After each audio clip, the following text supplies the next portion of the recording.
Civil judge எக்ஸாமினேஷனுக்கு prepare பண்ணும்போது நமக்கு coaching class தேவையா அப்படின்னு சொல்லி நிறைய பேர் யோசிப்பீங்க.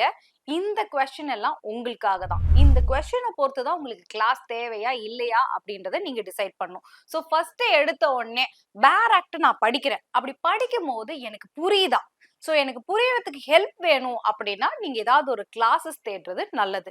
இதே மெயின்ஸை பத்தி வரும்போது எனக்கு எதுவுமே தெரியல, என்ன பேப்பர் இருக்குன்னு தெரியல, ஜட்மெண்ட் ரைட்டிங்கா அது எப்படி இருக்கும்னு தெரியல, டிரான்ஸ்லேஷனா எங்கேருந்து ஸ்டார்ட் பண்ணணும்னு தெரியல, அந்த மாதிரி டிஃபிகல்ட்டி ஃபேஸ் பண்றீங்கன்னா கண்டிப்பா உங்களுக்கு ஒரு ஹெல்ப் தேவை. ஆனா சில பேர் இருப்பாங்க, நல்லா படிப்பாங்க, நிறைய படிப்பாங்க. ஸோ அப்படி நிறைய படிக்கும் போது எனக்கு ஸ்ட்ரீம் லைன்டா எதெல்லாம் இம்பார்ட்டன்ட்னு தெரியல அப்படின்னு ஃபீல் பண்ணீங்கன்னா உங்களுக்கு அந்த இடத்துல சில கைடன்ஸ் தேவை.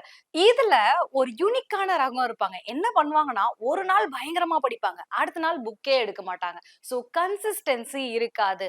என் கூடயே உட்காந்து யாராவது படிச்சாதான் என்னால கண்டினியூஸா படிக்க முடியும் அப்படின்ற கேட்டகரியில நீங்க இருந்தா கூட அட்லீஸ்ட் உங்களுக்கு ஒரு கோச்சிங் இல்ல குரூப் ஆஃப் ஃப்ரெண்ட்ஸ் படிக்கிறதுக்கு கண்டிப்பா தேவை. ஏன்னா நிறைய பேரு கோச்சிங் எல்லாமே கிளியர் பண்றாங்க. ஆனா அவங்க கிட்ட நீங்க போய் விசாரிச்சீங்க அப்படின்னா அவங்க ஏரியால, அதாவது அவங்க பார் கவுன்சில்ல சில ஜட்ஜஸ் டைரக்டாவே கிளாஸஸ் எடுத்திருப்பாங்க. சோ நான் கிளாஸஸ பத்தி பேசுறதை விட உங்களுக்கு கைடன்ஸ் தேவை அப்படின்றது தான் நான் சொல்ல வரேன். ஓகேங்களா? இந்த கைடன்ஸ் நீங்க எங்க இருந்து வேணாலும் எடுத்துக்கலாம். எங்க கிட்ட இருந்து எடுத்துக்கணும் அப்படின்னு விருப்பப்பட்டீங்கன்னா மேல இருக்க நம்பருக்கு கால் பண்ணுங்க.